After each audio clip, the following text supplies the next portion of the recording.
Welcome to our newest adventure for first responder wellness. No one fights alone. In-depth conversations about mental health and culture in the first responder space.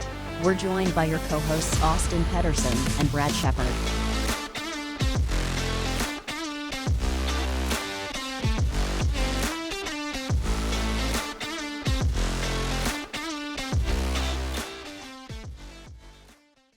Austin, my friend, we're back once again, doing another No One Fights Alone podcast. How you doing, buddy? Doing good, man. I got our new office space that will be turned into our studio one of these days to help sell our merch and everything. So it's nice to be down here. And dude, I see the merchandise on your physical body right now. I'm envious. I don't have mine yet. I hear it's in the mail. Well, our shirts do not look as good as our guest shirts. I will tell you that much today. So introduce us. Their shirts are badass. They're twinsian. Like it's actually a little weird, but I like it. It's so cool. Let me tell you, I'm excited about today's podcast because we have another couple on. This is going to be a little bit of a relationship talk because these two are winning in life, having gone through some crazy shit. And without any hesitation any longer, I'm going to introduce our guests, Meg Hawkins and Eric Provo. Welcome to the No One Fights Alone podcast. Well, thank you for having us. Thank you very much. I love it. So a little bit of background on Meg, 20 years in law enforcement, 20 years plus in law enforcement. Eric, 20-year military, special ops community, 16-year firefighter, paramedic, national presenters, and the creators, founders of Making Everything Good, Meg, that does fantastic work in the recovery community of helping people get the help they need. So excited to have you guys on. We are excited to be here. We can't wait to talk about Meg and our relationship. and the road that's gotten us there has definitely not been a smooth road. A lot of bumps in it.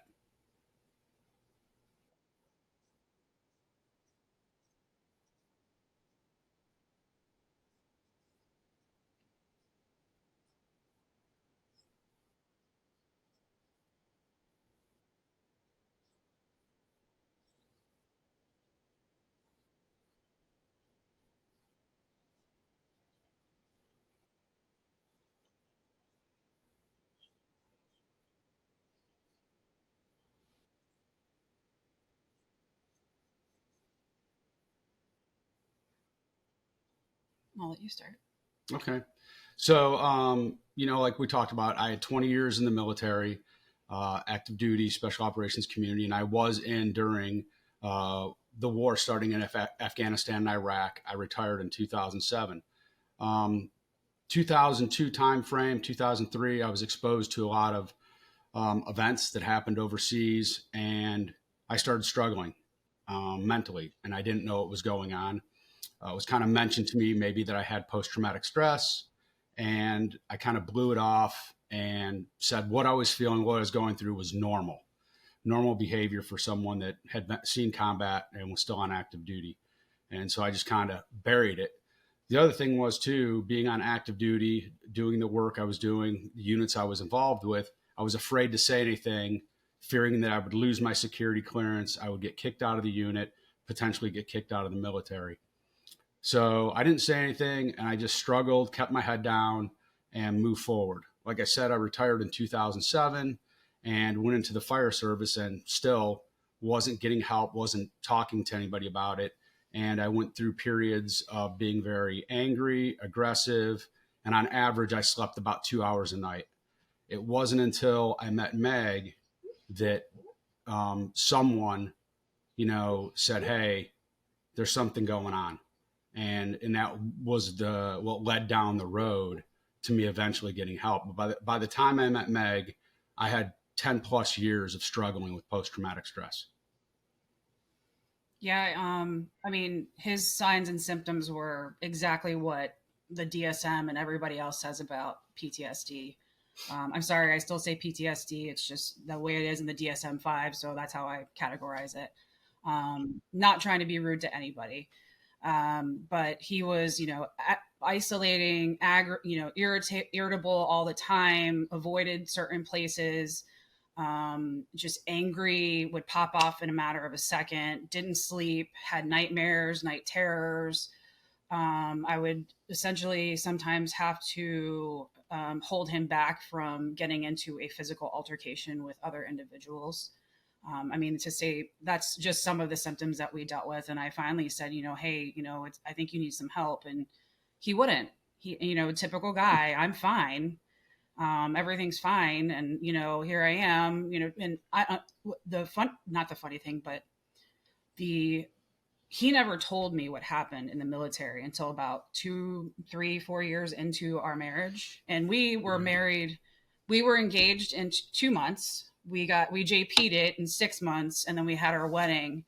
No, we JP'd it in 4 months. I can't remember, but we got married in like less than a year of meeting each other.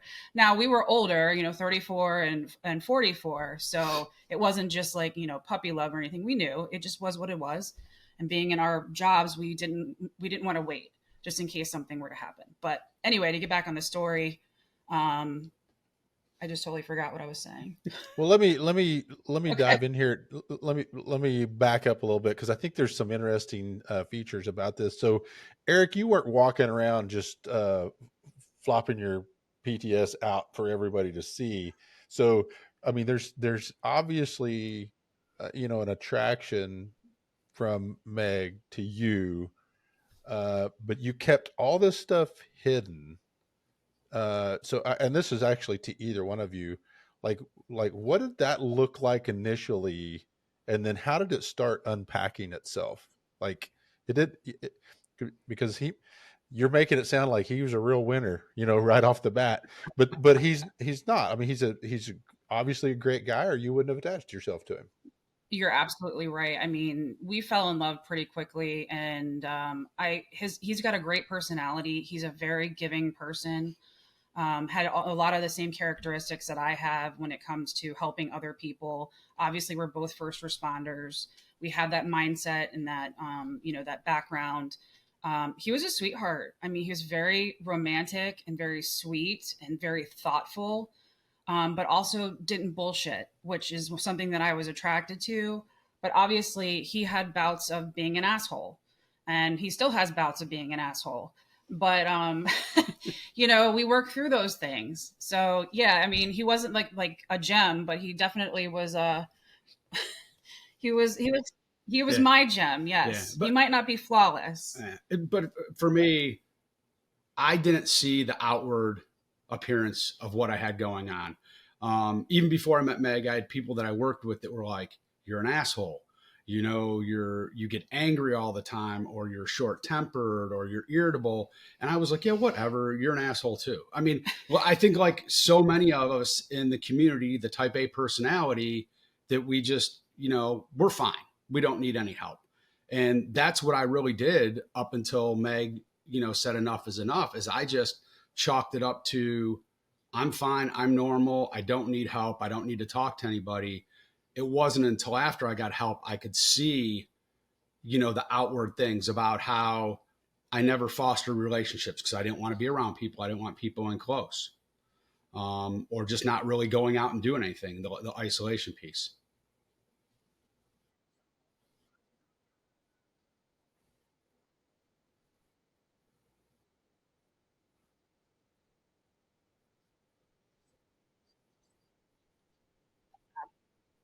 Oh, All at one time. yeah. One big catalyst. We ride motorcycles. It's one of our hobbies. And we were at a Ride for the Patriots, which is in Fairfax, Virginia. It's before Rolling Thunder back in the day. And they had a gentleman named Doc. He was a Navy corpsman. Of course, everybody that's a Navy corpsman is named Doc.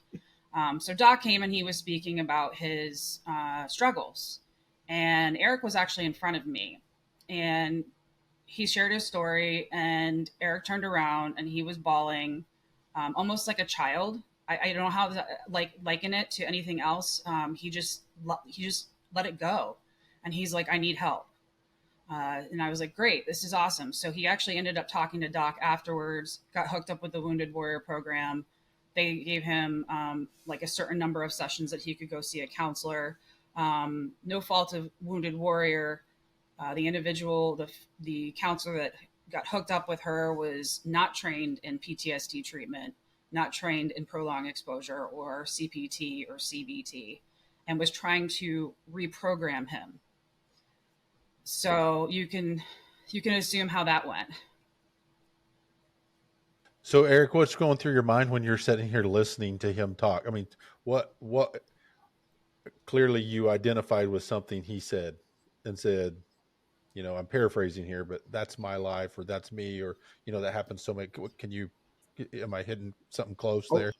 Oh yeah. I mean, Doc talked about how, you know, the same symptoms, irritable, you know, angry, not sleeping, but then he talked about his big isolation piece, and he talked about how one day he just couldn't take it anymore and he went off the grid. He just disappeared because he didn't want to be around anybody, didn't want to be around his family. And it resonated with me because I didn't know, so many times I felt the same way where I just wanted to disappear because I didn't want to be around anybody. And I just, you know, it's that silence. I wanted to get away from everything and just have silence because it's the noise in essence in my head that I couldn't get to stop, if that makes sense. Oh, yes, absolutely makes sense. Meg, so if, at the same moment this is happening, what's going on with you? Are you seeing this before it comes to fruition? Are you seeing the impact that it's having on him, or are you in tune with the same, you know, listening ears of Doc? Take us down that road a little bit. So, like I had said, I'd been asking him to get help and go to counseling for probably a couple years at this point. But there needed to be something, and just like in this, that we're, you know, dealing, since first responder mental health and veteran mental health has really become less taboo and it's more talked about and less stigmatized. He needed to connect with someone or something to get him over that hump, to realize that A, he's not alone, B, it's okay to not be okay, and C, it's completely healthy to get help for your struggles. So when that happened, I was like, oh, thank you, you know, very grateful that it happened. And then unfortunately he went to the wrong person.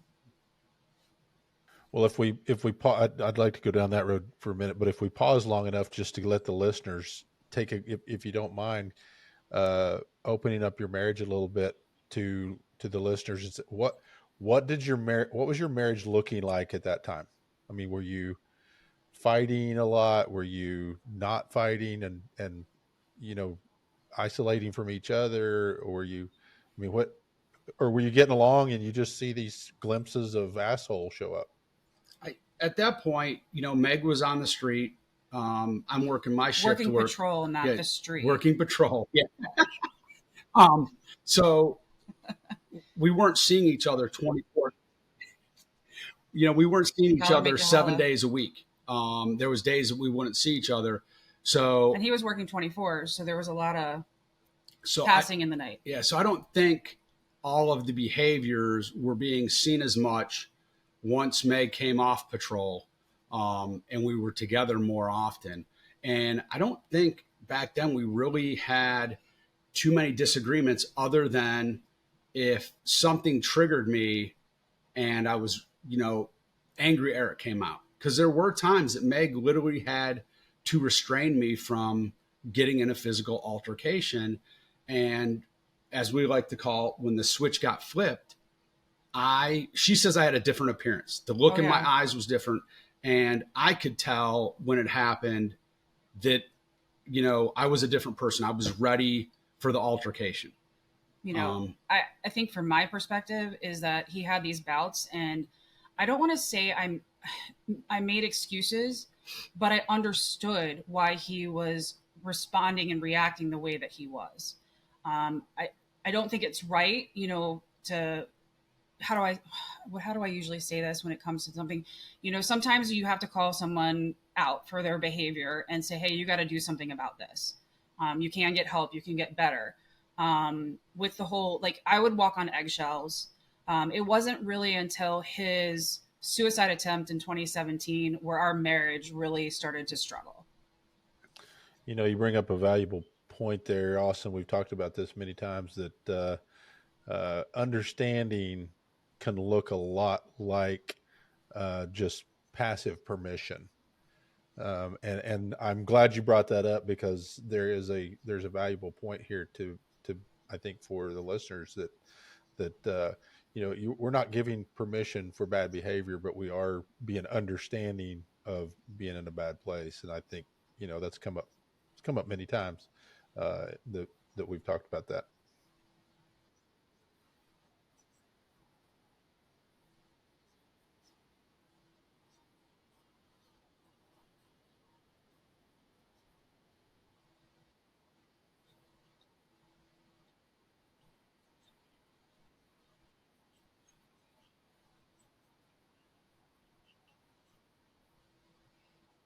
The Well, I big think thing. Oh, sorry. Go ahead. no. Go ahead. I'm going to follow that up. Go ahead. I was gonna say that there's been many times in our marriage where I've looked at him and said, I don't like being around you. And it's not to be mean, it's to let him know, like, he would go through treatment and say he's good and stop treatment, and then he would go back to treatment and he'd get better, and then he would stop treatment, or it wasn't on a consistent basis. And so when he was in between those therapy sessions and therapy treatment modalities, he would go back down, and it would rear its ugly head again. But there is no excuse for that.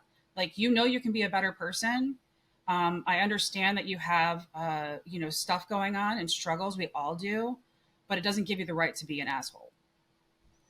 And I think that's so valuable. Again, we're kind of circling around the same point. That I think it's so valuable to make sure that that's an understood point, or possibly even boundary, if you will, to say, hey, I'm not going to let you act this way around me. Go get your shit squared away, or whatever that may or may not look like in communication within your marriage or others' marriages out there.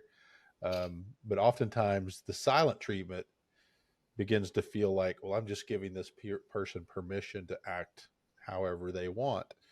And the reality is, there's some things that needs to be communicated there, which that's where you're taking this portion of the conversation. Okay, so let's get us back on track. Thanks for letting me dive in there a little bit. So I'm gonna pick this back up. Suicide attempt. Can you tell us? Can we talk about that, or we want Of to stay course. away from that? Okay. Yeah, we're pretty much open books, so Yeah. ask away. So, like Meg said, 2016 is when I heard Doc speak, and I realized, okay, I need to talk to somebody.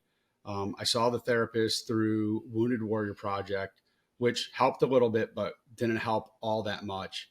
And that ended towards the end of the year in 2016. Right at the beginning of 2017, we were at a Christmas party, and I had been struggling. Things had been building up. I hadn't been talking to Meg, wasn't going to therapy, and we were at the party, and simple disagreement between a husband and wife, anybody in a relationship. And at that point, my cup ran over and I was checking out. Yeah, it was a very sad experience. And this actually is where I ended this whole night that this happened, when he went MIA for about 12 hours, is how I ended up with my post traumatic stress. So he left the house. I wouldn't get in the car with him because, like he said before, I've seen his body change, his eyes changed, his voice even changed. It wasn't Eric. That wasn't my husband, and I wouldn't get in the car with him because, like many times, they're doing reckless behaviors because they're I don't want to say they're having suicidal ideations, or they just don't care, at that point in time, if they're alive or dead. And he left outside of the house, and I got a friend to drive me home to the house. And Eric had made a comment to our friend, tell Meg she's not going to have to deal with my demons anymore. And to you and I, understanding this mental health world, that is a suicidal statement to me, without being, I'm going to go kill myself. Being in the police world, dealing with folks that are, having suicidal ideations or actively suicidal with a plan, I knew what that meant. So actually, when I was being driven home, the guy that I was with, his name was Tim, our friend, I said, I'm not going inside my house. And he goes, well, why not? And I said, because I don't want to find my husband dead. And Eric had dropped off my car, picked up his car, but I still didn't know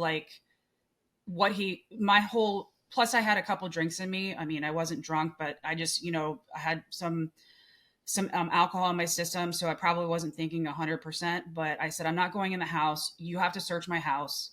I don't want to find my husband dead. And looking back, it's a very selfish thing I asked for that guy to do, because if he were in there, he would have been in there. It would have been affecting him. But at that moment, that was what I was doing to survive myself.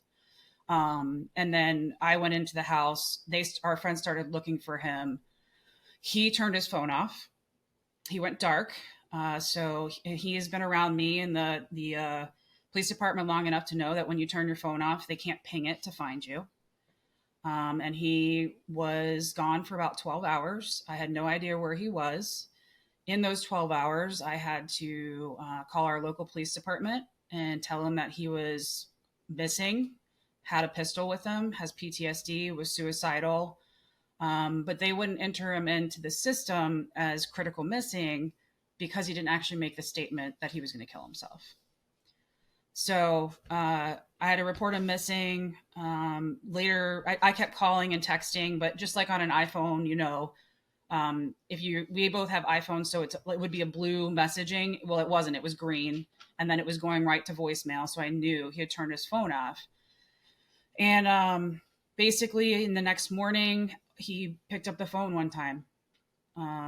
He picked it up, and it was like talking to someone that was back in their adolescent years. He was just crying and sobbing and almost childlike again.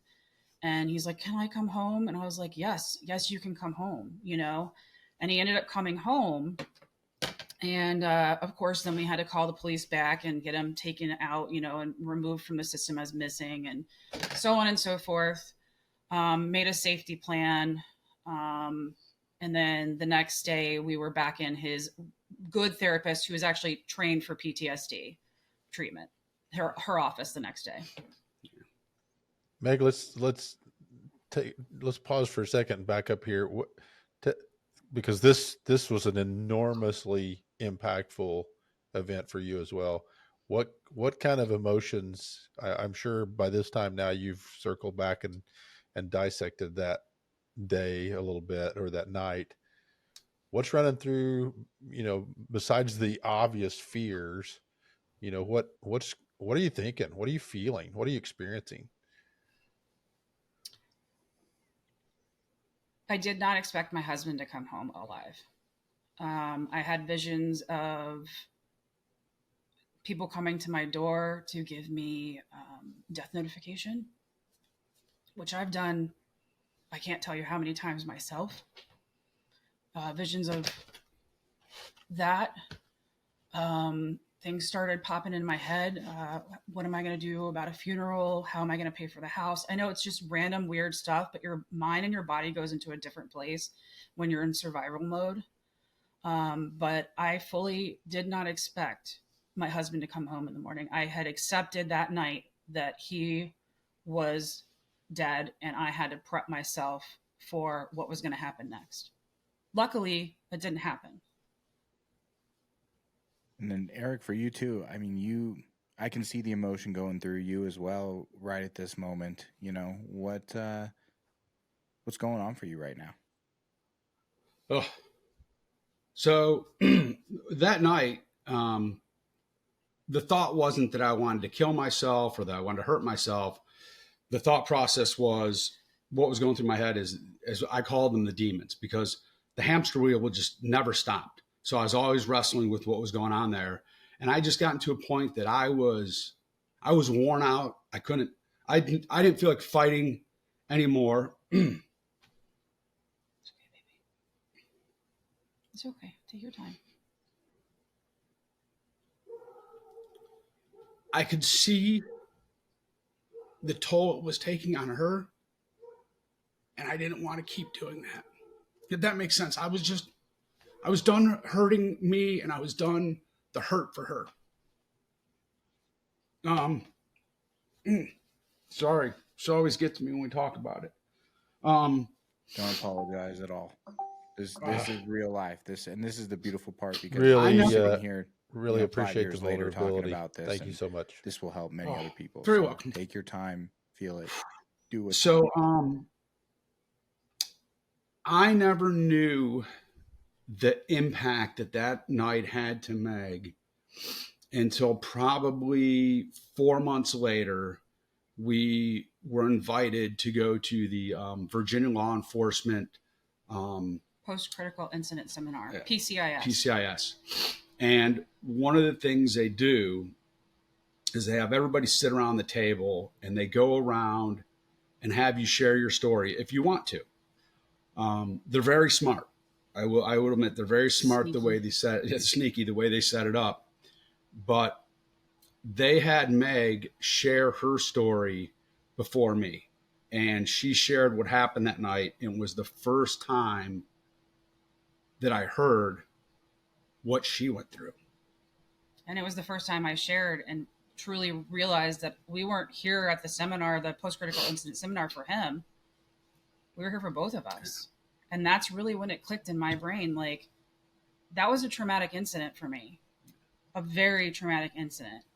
And he had never heard it, because everything was, not saying this to be like, oh, it wasn't about me, but everything was so focused on him. It was his suicide, his PTSD, his struggles. And that right there really, as time went on, was the catalyst for us wanting to go out and speak about Married with PTSD. Because as Meg says, the spouse is always the forgotten one. You know, I had a bunch of people rally around me to get me help for what was going on, but no one was rallying around Meg. So this is so great. So just so I could back up and allow the listeners the opportunity, I don't want to miss a gap here, because we went from PCIS to speaking about something huge happened at PCIS to your marriage. I mean, obviously it happened to you individually. I'm hearing that, but if we can maybe just take a peek into the window of your marriage again, what happened? What that type of event is normally a make or break event. Like, it's, my marriage is not going to make it through. I realize that this is, but somehow this solidified your marriage. Is that fair? I definitely think it made us stronger at that moment. For us, I wasn't thinking about divorce at that point in time in our marriage. That comes later. But I just wanted him, again, I wanted him to get healthy. I wanted him to be healthy, because I knew if he wasn't healthy, we couldn't be healthy. Again, like, that was huge. And for him to see how it affected me, I think made him more, what's the word I'm looking for? Made him want to work harder to make himself better, because he wanted me to be better or feel better and not treat me the way he had been treating me, if that makes sense. It does make sense. Was there a component in there that you realized you're not well either? No, I didn't realize that for a good 2 years. And that's part of the more of the story. I'm getting ahead here. So Yeah, okay. yeah. Okay, so let's keep going here. So we go through PCIS, and like I said, Eric was going through different modalities of treatment for PTSD. He did prolonged exposure, CPT, CBT. I think we were doing couples counseling here and there, and that I was doing my own stuff as I live with depression and anxiety.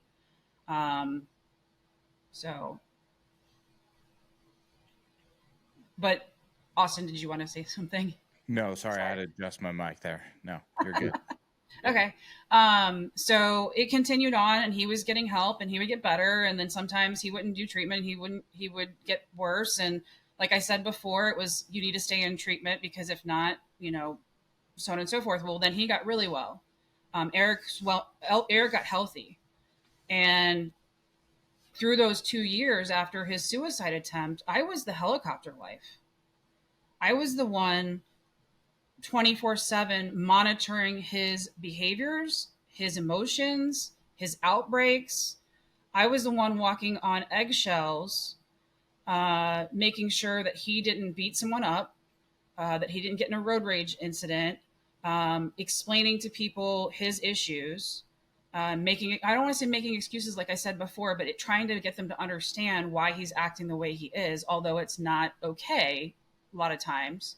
But there's a reason for it, or there's there's something traumatic happened to him, and this is what trauma does to people. But I was so hyper focused on him, I lost myself. I gained like 50 pounds, over 50 pounds. I wasn't taking care of myself at all. I barely went to treatment because 24/7, 100% was about my husband. Like I said, I was the helicopter wife, but I was also the silent warrior, meaning I didn't say much. I wanted him to get healthy. Once he got healthy, my mind and body completely crashed. Like almost hit rock bottom. I had suicidal ideations. I couldn't function physically or mentally. I was in a specialty unit, so I could make my own work days and hours. And if I didn't feel good, I'd come in. I'd be like, all right, I'm not coming in today. There was no issues with staffing or anything like that. My supervisor, I don't want to say he wasn't paying attention, but I don't think he picked up on it, which a lot of times supervisors don't pick up on when people are calling in sick and dealing with stuff. But I wouldn't get out of bed for days. I would make plans and break them every single time I made plans to go see people. So I was isolating. I didn't even take a shower for days at a time, because to do something so minimal that people think is like, "Ooh, gross, you didn't take a shower." It took so much energy and effort to do, to get out of the bed, to go take a shower. I mean, he would call me and be like, "Did you take a shower yet?" And I'd be like, "No."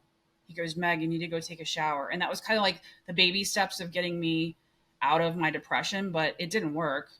And it kept my anxiety and my depression. My depression was so severe.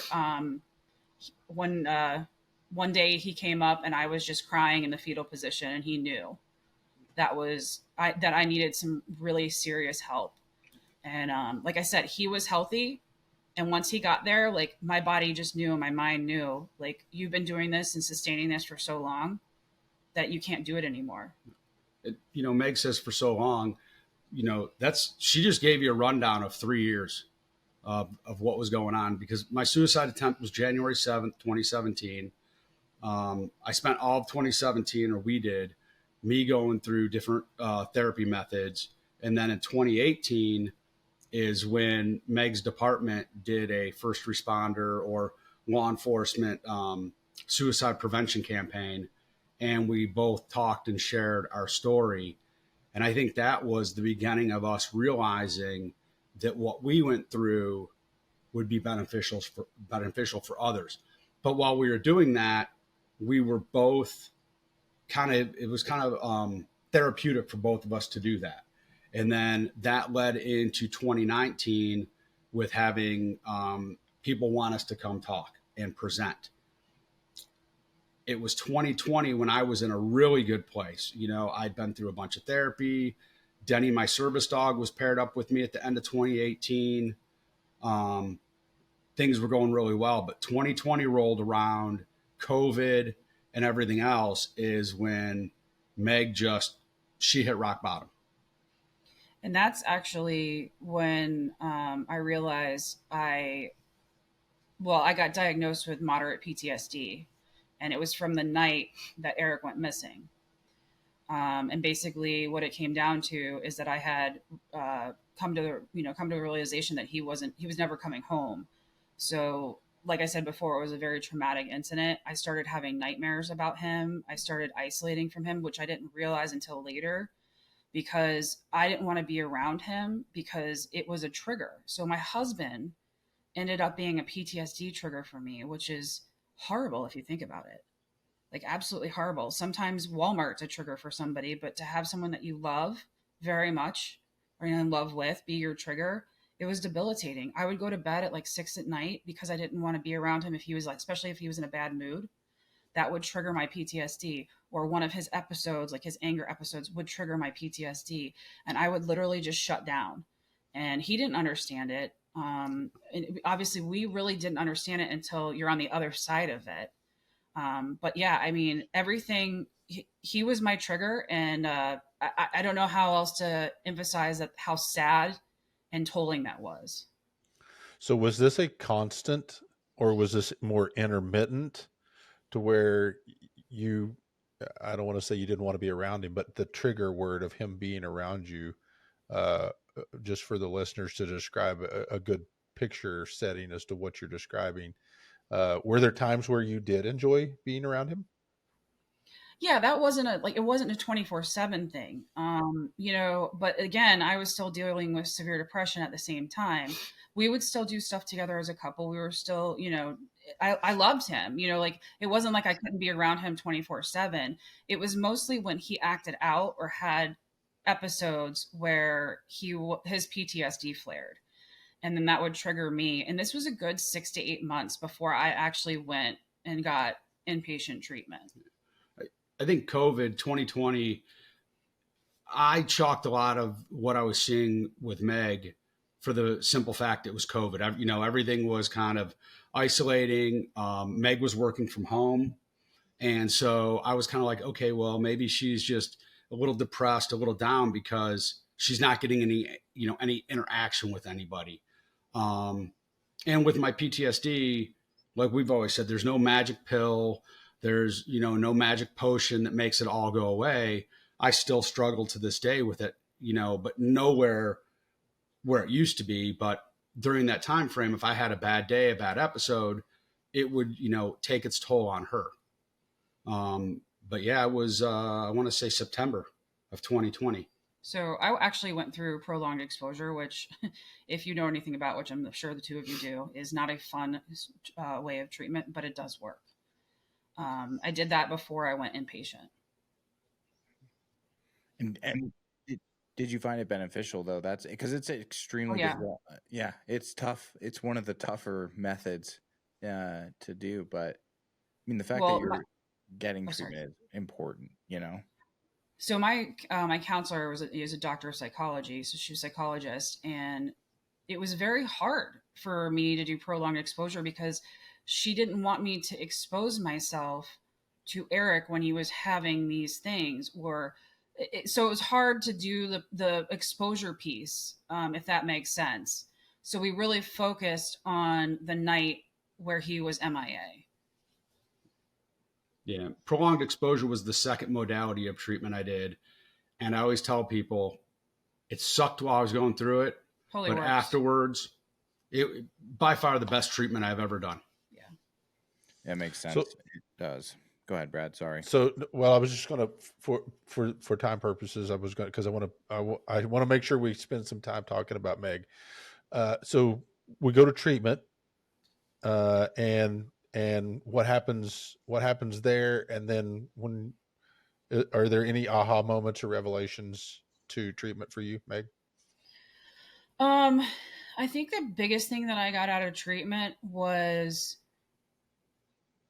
focusing on myself, realizing that I have to do this. Nobody else can help. I have to make that determination and that decision to get healthy.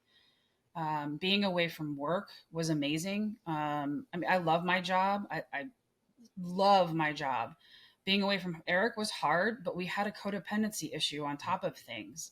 So working through that at treatment was fabulous.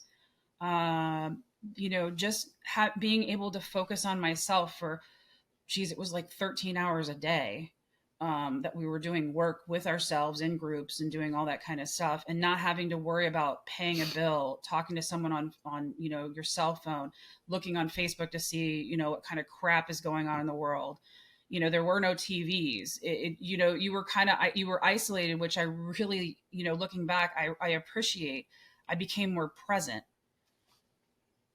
So it was very good for me to go away.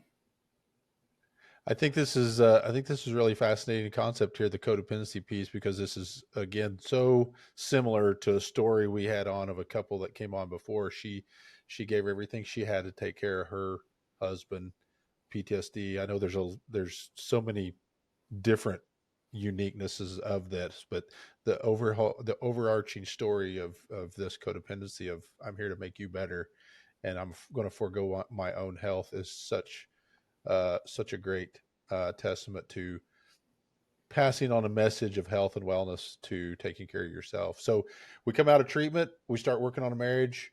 Uh, just take us on that little road trip right there. It took me a while to get better. I still had depression that I was dealing with. So I was in treatment. I was going to counseling pretty much weekly. We were adding in, couples counseling as well to be able to discuss things, like I said, in an unbiased environment.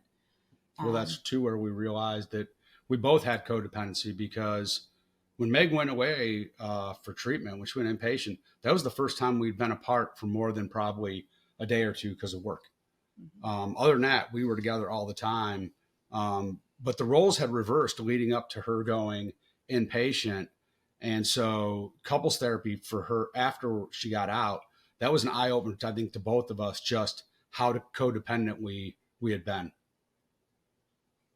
That makes sense. And I want to spend a lot of time on Meg, so I'm gonna try and leave this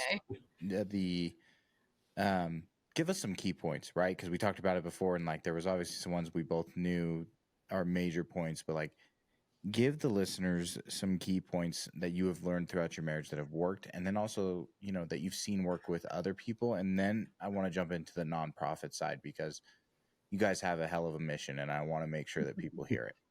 Thank you. I think as we were talking before, the communications piece. You have to talk to your spouse. You have to know that you can be vulnerable and honest. Because if you're not, the communications isn't going to work. I really think that was the big one for us. And how is it the I statements? I feel, and not making it sound like it's you did this, right, an attack on the other person, or blaming your behavior or what you did, on somebody else or something else. It was, taking the ownership of, what I was doing, or her taking the ownership of what she was doing. And then the other big thing was with the communications is realizing that we both have things in our past that were catalysts to, some of our struggles. Well, and I think I said this before, but I didn't know a lot about his background and what happened to him in the military, but I also didn't know what his childhood trauma was. And he had been abused multiple ways in his childhood. And that affects you late. Everything starts in childhood, ACEs, the whole ACEs thing. It messes you up later in life. So hearing all of this made me understand better of why he responds that way, or why things trigger him in a certain way. And now we're able to be like, what you did triggered me, and this is why, and this is how I felt. And to be able to be completely honest with your spouse like that, and not be afraid to share that information, that has really helped our marriage, because now we can learn and move forward from doing those behaviors or those things that the other person is affected by. Couples counseling, hands down, the best thing I can highly suggest. Go through your EAP, whatever you need to do, go through your insurance. There's no like super guru. Find someone that clicks with you guys. He would get mad at the couples counselor because she was always on my side, but no, I'm just kidding. But she'll check both of you. Like he or she should check both of you and be like, hey, this is not appropriate, or this isn't, how do you think that, she felt when this happened? And putting yourself in the other person's shoes, even though you might be a right fighter, it's not about being right. It's about how your loved one feels and how you're making them feel. And we talked about it before also, is we're fortunate. We're both first responders. We both see the same crap. But so many first responders, their spouse isn't a fellow first responder. And we're all good at wanting to hide the things that are bothering us from the job, because we don't want to, share doom and upset. gloom, Yeah. you know, the gore that we see. Protect your wife. Yeah, protect your spouse. But as Meg says, you know, you have to give your spouse the Disney version, because your spouse is going to see when you're struggling. They They're know gonna, it. yeah, they're going to be able to tell when something's bothering you. So by giving them the Disney version, they can say, okay, I understand you had a really crappy day. Let's talk about it a little bit. Let's get some of it out instead of harboring it all inside and letting it build. It's okay to share with your spouse. Believe me. Most and you know, when I say spouse, I'm talking about, you know, a man woman situation.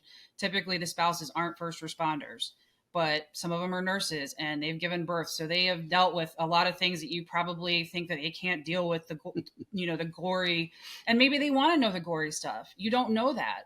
But just sharing, like today I was having a rough morning and I said, please excuse me, give me some grace, I'm having a rough morning. And just being able to have that conversation instead of being a snippy butthead towards him, and him being like, well, what did I do? You know, it's just being able to share, and like communication obviously is always key. And you always hear about on Oprah and everybody else, everywhere else. You know, there's a significant amount of self-awareness that's involved in that as well. I mean, Yes. just knowing this is the space that I'm taking up right here, which is negative or grouchy or assholish, or, you know, just being that self-aware, that takes a lot as well. I mean, you've this is so great, such a great conversation, and I'd love to keep going down this road. I find it fascinating. But let's transition here a little bit uh to now your passion of this great organization that you've built. Meg, let's tell the listeners about what you're doing now. All right. So it kind of happened organically after his suicide attempt in like 2018. I've always been doing charity work and volunteer work for law enforcement, first responders, and military organizations and charities and nonprofits. So I actually, how it really like initially started was because I found out at work from a victim advocate that a rape victim, a female, had to go home in a pair of scrubs without any undergarments from her SANE exam, where they take the clothing typically as evidentiary purposes. So she had to go home in a pair of scrubs with no underwear, no, you know, bra, no nothing, nothing with dignity. And I said, well, this is never going to happen again. And it's not to the fault of the hospital. You know, the hospital has funding for certain things, but these would be considered extras. So we started with a drive for clothing for these victims of abuse, men, women, and children. And then we found, if you remember the Pulse nightclub shooting a couple months after that, or actually a month after that, who is now one of our good friends, Omar Delgado. He was one of the first responders to respond and was inside the Pulse nightclub for hours. And he ended up with severe PTSD. And they were firing him. He didn't work for Orlando. He worked for a small town outside of Orlando. And they were firing him at the end of the year because his PTSD was so severe that he couldn't be a police officer anymore.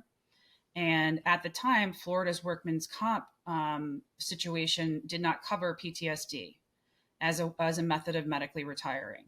So he was getting fired, and he did a USA Today or USA Today article and said, my family and I are not going to have a good Christmas this year because I'm getting fired.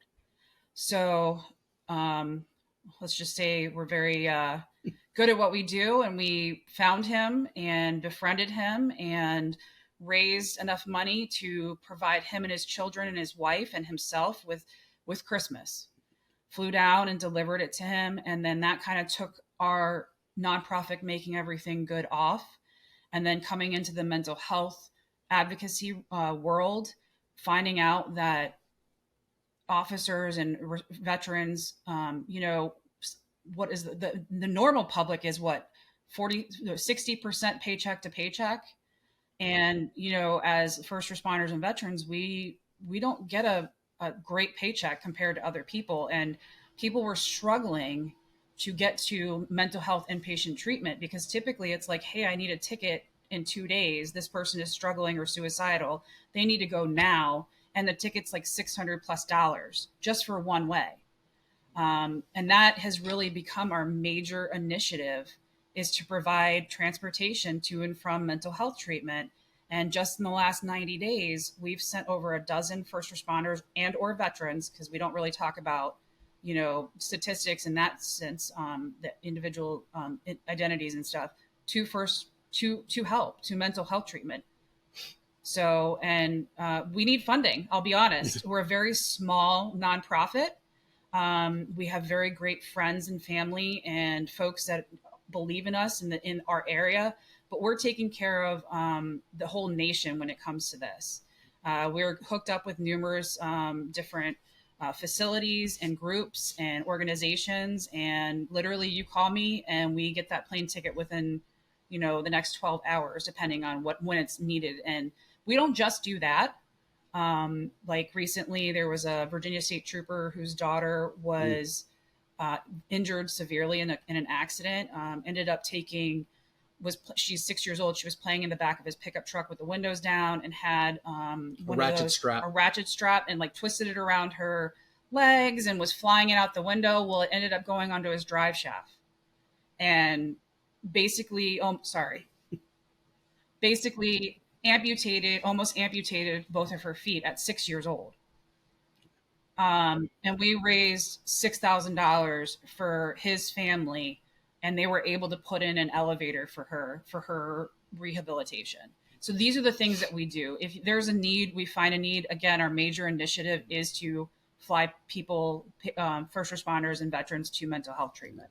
We had a So I don't want to miss this. I don't want to miss this opportunity. So being a 501c3, a nonprofit, and you just told the listeners funding, how do they find where to give money to you? Sure. What's the best way or ways to get a hold of you to say, hey, I want to donate to this fantastic organization? I love our Facebook page because we post more stuff on what we've done and who we've helped on there. So to find out exactly, like, even the smallest things that we do, because we also help the local community, that's the best way to see what we're doing. And typically we have specific fundraisers that we're doing for specific people or things. And that's a good way to donate specifically for that individual initiative. But you can go to our website, makingeverythinggood.org. And you can donate. There's a donate link. You can Venmo, and the Venmo and PayPal are the same. It's at MEGORG, so Meg.Org. You can donate that way. Any way you can reach out, you can write a check. Our address is on the website. I'll take your money anyhow you want to get it to me. As you should. Thanks. And that's where I have to step in and say, everything that you have spoken about with the plane flights and these people that are in emergency, I mean, it's 100% truth, right? Like I am a person that has made that call to you before, in those dire situations. And it's never a second guess from you. And you pick the phone up right when you can and you say, yeah, no problem. What do we need to do? And that's amazing. Like, I'm sorry, but like a lot of people say they're here to help. And when it's put up or shut up time, right? Like the phone goes to voicemail multiple times. And so for anyone that's listening, this is an organization that does deserve all of our help because it is doing great work. Thank you. With the flights, we just saw that it was first thing first responders do. They come up with an excuse why they can't go. And that's what led to the, hey, we'll get you there. 100%. Well, this has been a fantastic conversation, and I would love to keep going. But to close us out, I want to circle back to give you all. You all have so much wisdom, and being national presenters, you tell your stories. As we kind of close out here, why don't you leave us with a couple nuggets of wisdom for our listeners if they maybe they're in a dark place, maybe their marriage is not doing well, maybe their intimate or close personal relationships are not doing well. What are some of the things that you would leave on the table for our listeners as we kind of wrap this up? Sure, I'll let you go first. As you hear it now, I'm glad it's taken off. Is it's okay to not be okay? Is something everybody needs to realize. I think that everybody has some sort of struggle inside they're dealing with. whether it's PTSD, some sort of addiction or whatever it is.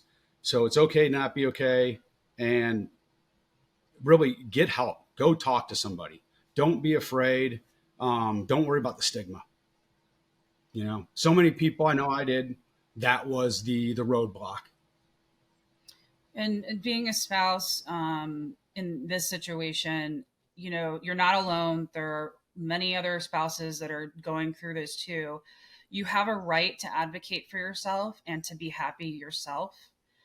Self-care is very, very important when you're in these situations, because as you saw with me, I wasn't taking care of myself, and I got really, really bad. I was in a very, very dark place.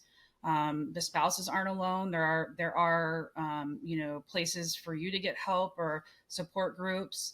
I think that needs to develop a little bit more, in my opinion. But and you can set non-negotiables with your husband or your spouse, and I've had to do that. So don't be afraid, like I said, to be an advocate for yourself and your children and your marriage. Such great wisdom. Meg, Eric, thank you so much for your vulnerability, your wisdom, and your passion to help others. We really appreciate you coming on. You're welcome. And you're welcome for us twinning. And that beard. I don't think we referenced how good looking that beard is over there. That's legit. He's like a Santa now. Thank you. The one thing we didn't talk about, and I have to bring it up. Oh God. Because I only get to do this once.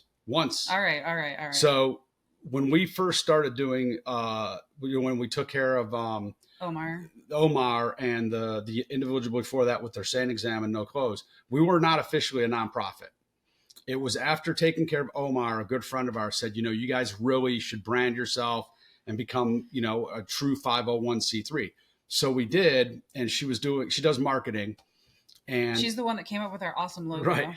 And she came up with making everything good. And Meg looked at me and she goes, I don't get this. What is this making everything good? And I was like, you're so pretty. She just couldn't get the correlation that it's Meg. Well, she did a flyer for us and put Making Everything Good Presents at the top. And I'm like, who's making everything good? Like, it didn't make sense to me. And then I was like, oh. So great. Obviously, Meg, you're doing great things. Eric, you're doing great things. Thank you. Thank you, guys. Chateau Health and Wellness is a 16-bed treatment facility nestled in the foothills of the Wasatch Mountains in Midway, Utah. Chateau's first responder resiliency program is designed to treat the unique challenges and issues that first responders encounter in the course of their careers. Chateau's comprehensive and highly individualized approach to treatment addresses more than just the presenting issues. It addresses the why. Each of their seasoned, trauma-trained, and culturally competent therapists utilize evidence-based, specialized therapies to treat trauma at its core and enable clients to begin the healing process while developing a resilient and healthy relationship with stress. Chateau Health and Wellness is trusted by departments and agencies from around the country to treat responders and veterans. In fact, it is one of only a handful of facilities nationwide that is vetted and approved to treat members of the Fraternal Order of Police. For more information or to speak to a representative, go to chateaurecovery.com or call 888-507-5031.